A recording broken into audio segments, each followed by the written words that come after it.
right, what's up, Kansas City? We here at the Cascade Media Group. I am Rashad Lartey. We sitting in with Brother Ben X of the Nation of Islam. And man, I just want to take the opportunity first to express my gratitude, send greetings of Assalamu alaikum, and just glad to be here, man. What brings you here to Kansas City? Actually, last year I wanted to. I asked Allah. I said, I wanna get in tune with the youth because a lot of my platform was like 35 and up. And so I've been reaching a lot of youth lately with my skits and, making comedy skits and things of that nature. So the brothers brought me in to speak to the youth today about entrepreneurship. Yes, sir. Yes, sir. And is there anything in particular that you are pointing in on in this keynote address? It's going to be on doing for self. The Honorable Muhammad said, do for self or suffer the consequences. So it's basically going to be on us becoming independent. Not depending on other people to do for us what we have the power to do for ourselves. Absolutely. All about that, man. Autonomy. Yes. Autonomy. And so my next question is kind of looking at current events. And that is, of course, what is your position on Black Panther? Like, have you seen it first? It's funny. The first time I actually seen it, man, I fell asleep. Because it's hard for me to sit down and watch movies because I be doing so many things at one time. Yes, so I fell asleep the first time. The second time I saw it with my mom, I was up the whole time. I liked the movie, man. It showed unity. It showed how we can come together and how important the sisters is. As well. One thing I like about the movie is how you had the two different perspectives. You had the guy who grew up in America, but then you had those who already grew up in the Wakanda. And he was trying to tell them that, hey, man, y'all got the message. Y'all got what we need, right, to help all these other people, and then they had that type of thing. So that's what goes on in the community. I think a lot of times you got the house nigga, then you got the one who out in the field. And so the ones who's successful, they always trying to get on the successful ones and say, hey, you need to share this with everybody. And sometimes I think if you don't have the proper foundation, then you can't share certain truths with the people. It's kind of like when people come down and say, I think somebody need to come build a business or build houses. Well, if you put certain people in a mansion, they just going to turn the mansion into the hood as well. So we got to focus on the mindset first, and I think that's what the other guy was saying. But I also understand what the brother, what was his name, Killmonger, was saying. And then the whole vibranium thing, I think that means a bunch of things.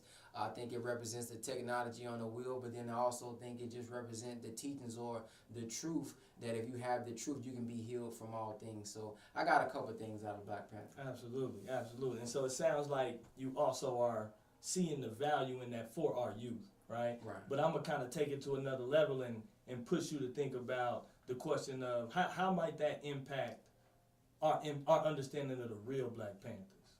Do you follow me, brother? The real Panthers, the brothers that's, dead and gone, that did work on behalf of the Black community.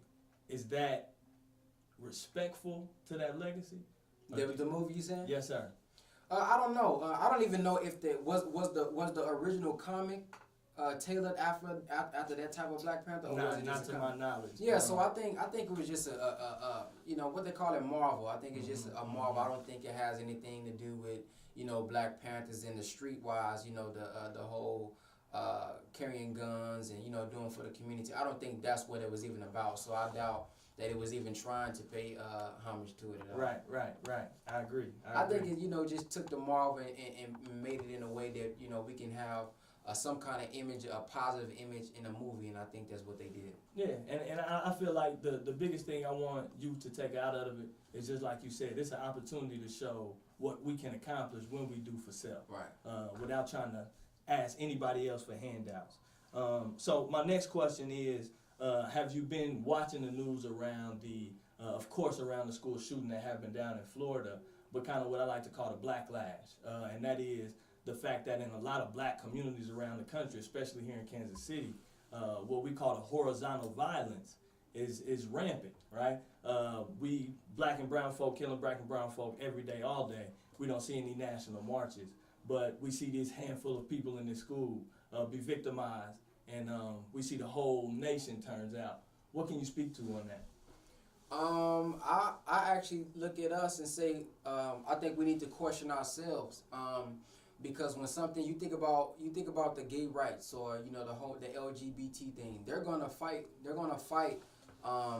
for their community. They're gonna fight for their rights. And I think we need to do the same thing. I think it's a good point. Brother Nuri actually said, we got a war on two fronts. We got to fight white supremacy, but then we got to fight a war against negativity as well.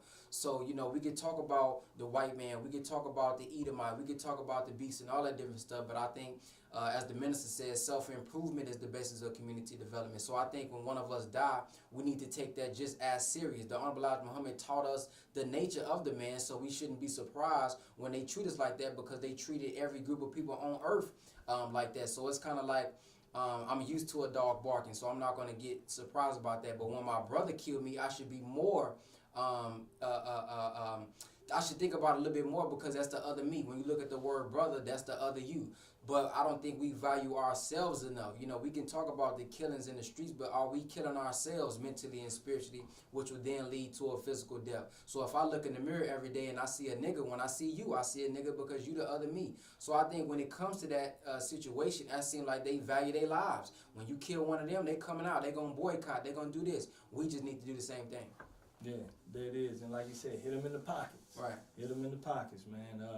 And time again, we see that works. So my next question is still kind of building on that same narrative of these propaganda bombs. When you look at the Stephen Clarks, when you look at the Alton Sterlings, and the names and the sisters and the brothers just go on and on, how do we defend our community? How do we defend our mentalities from this assault, this propaganda bomb that is just giving you this false image of the black man? Brothers looking just like me and you just commit 90% of the crimes. I think we beat white supremacy with black excellence. Before the Million Man March, they was trying to put this image out that black people was bad, that black people was dangerous against one another, they hated one another. So you had the movie Colors come out. You got Friday coming out. You got all these what you call it? What's it called? Menace to Society. You have all these different things coming out, and the image is that we are bad as a people, that we hate each other. But when the Honorable Mr. Louis Farrakhan had the Million Man March, when he called 1 million men out and 2 million men came out and they saw peace, they saw unity, then that kind of changed the mindsets of the people. So I think when we have that propaganda coming out against us, we need to do it as well. We need to put out positive stuff. Yes, so we can't keep getting mad that they putting out killings. That's what they supposed to do. That's what they gonna do. They've been doing it for a long time, but now we have an even playing field. We no longer have to go through the middleman or go through the white man TV station or his television network to get on TV. Now everybody's on their phone. Some people drive in their text. Nobody's even looking at billboards anymore. Some people willing to crash just to drive, you know, and be on Facebook. So everybody's on Facebook.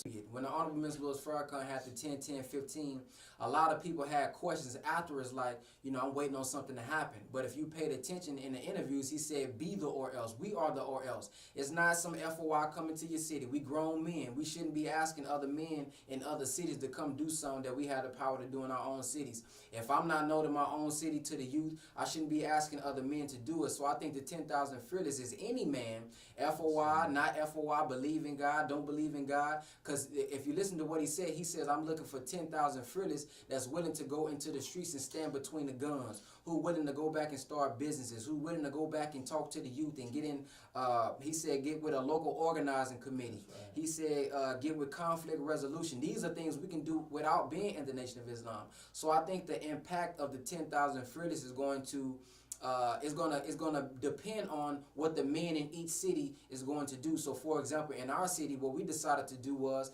there's a Korean beauty supply store on both ends in our city. What we did was we boycotted them because it was a black one right in the middle. So Brother Malik of Waxahachie Study Group got us together. We had brothers on this side, brothers on the opposite side, and we standing right in front of the door telling everybody to go to the black-owned community. It may look different for y'all. It may be you know some beefs going on and y'all need to sit them down, and y'all going to sit them down and say, listen, man, y'all brothers or whatever y'all got to do. So I think the impact is going to be on the brothers, not just the FOI, because we always asking for help. We're not putting it all on the minister. We're not putting it all on no black leader. All of us as men are God's children of the Most High God. We shouldn't be dependent on one leader. We shouldn't be dependent on one organization. We got the Black Panthers. We got the UEP. We got the church. Everybody needs to come together and be a part of the 10,000 Fearless and do something for ourselves. There it is, man. And I appreciate you coming, brother, again, man.